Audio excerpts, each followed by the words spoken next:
Plaza Roma. Actually, no, matagal akong hindi nakapag-vlog dito. So, ngayong gabi, no, pakita natin ang sitwasyon dito. Noong kapanahonan o panahon ng election, no, pagkatapos ng election or before election, guys, ano, palagi tayo dito halos sa araw-araw. Yan po kasi ang Palacio del Gobernador. At ito naman ang Plaza Roma. And of course, ang harap niyan ay ang Manila Cathedral. Yan. Yan.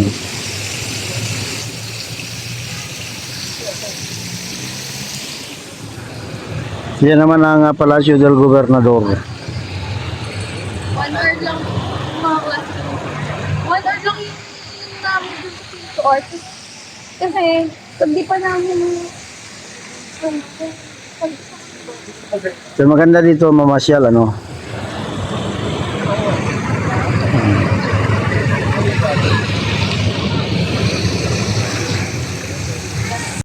So yan ang sikat na Manila Cathedral, guys, ano. Sikat yan dito sa Pilipinas, and of course ito yung Plaza del Gobernador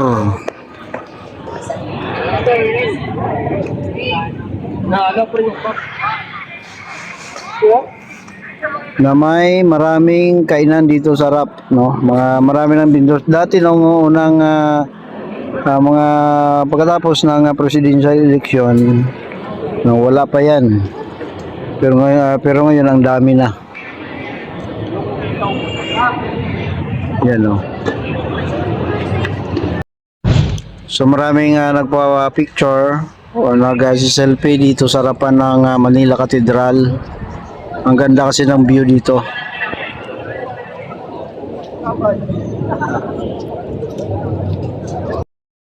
So maganda ngayon ang ginawa ng Intramuros dahil ang street na ito ay sinara nila sa mga sasakyan. So pwede kang pumasok dito, maglalakad ka.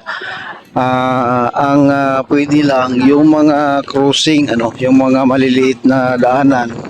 So doon lang pwede pumasok ang mga sasakyan. Maliban na lang sa mga nagtatrabaho dito kasi may mga opisina na nandito sa loob. So ano sila, may authorized sila, no, magdala ng sasakyan. So napaka maganda maglakad, no, safe, at kada kanto naman may security guard.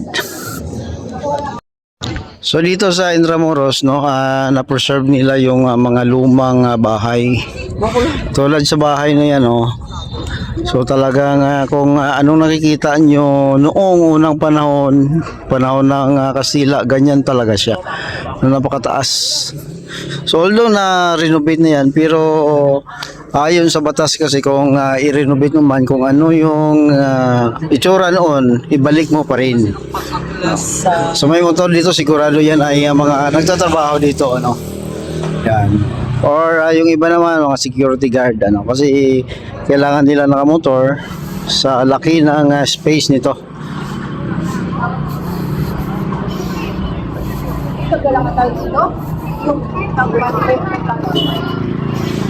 So safety, maglalakad dito kahit gabi. Ito yung area lang, pero hindi natin masabi sa kabila nito kasi may mga residential din kasi dito eh. So approaching na tayo. Ito, guys, ang lugar na kung saan maraming bahay na makaluma talaga, no, na preserve. Yan, no, tulad yung nakikita nyo na yan.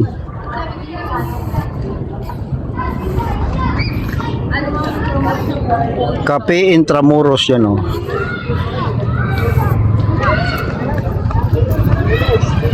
Yan.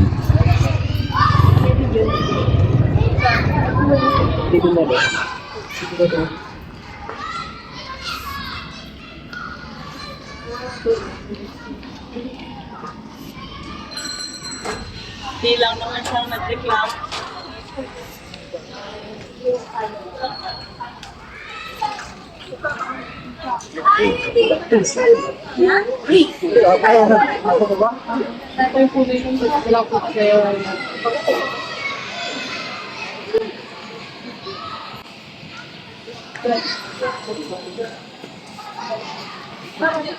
Barbara? Parang Mga luma talaga to, no? So imagine niyo dati nung panahon ng Kastila, ganito yung lalakaran mo, no? Tapos yung daan na although hindi pa siguro ganito. Baka lupa pa lang and kalisa din ang nagbibiyahe tulad niyan, oh. Yan, may mga kalisa. Yan.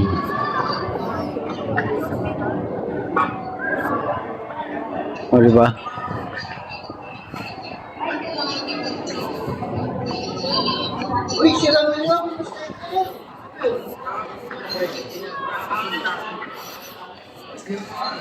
So imagine niyo dati nung unang panahon ganito yung kalsada pa, no, dito. Tapos tanggalin mo na lang siguro yung mga ilaw kasi dati siyempre lampara pa yung nakasabit siguro diyan. No, madilim. At imbis na mga sasakyan, mga kalisa, no. Yan. Wag kayo! Iwan na namin kayo dito. So dati naman siguro ay hindi pa ganoon karaming tao kasi ito ngayon ano na, matao na.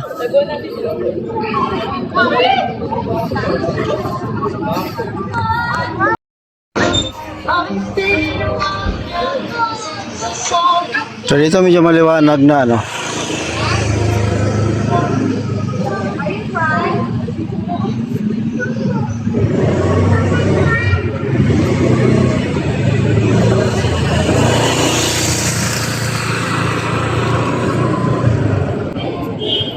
So hindi na to, dati hindi pa ganito yung daanan dito. Dapat hindi nila pinapadaanan ito ng sasakyan kasi pag ito hindi masyadong maganda ang compaction, masisira ito kasi brakes lang ito eh. Ang ilalim nito ay hindi naman simento, ano lang, lupa lang. So dapat walang mabigat ng sasakyan ang dadaan dito. Kung kita nyo may barricade, so ibig sabihin bawal na po ang sasakyan dito, so maglalakad lang. Yan. Yan ang mga makalumang bahay pa to. So imagine niyo guys, ano, nung unang panahon ito lang yung dito ka madadaan. Parang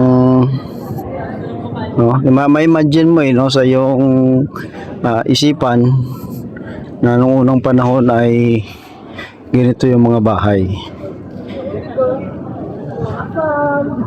Yan o, mga luma talaga yan o. Tapos kalisa lang. Wala pa, wag mo na isipin itong daanan. Siguro dati makipot pa ito eh. O, pinalakihan na lang ito.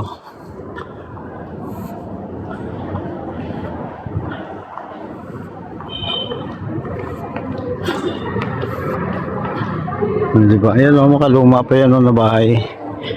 Yan. Ilustrados. Kahit yung pangalan niya Ilustrados, ibig sabihin ano pa, Spanish pa siya. Yan guys, salamat po, no. Yan ang update dito sa Intramuros.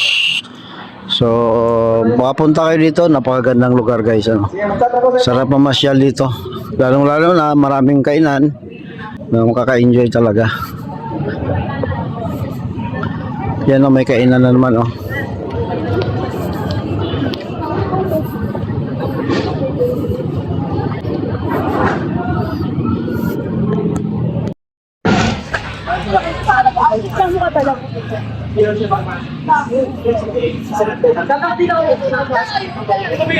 Ayan, Intramuros guys, ano. Yan, salamat po.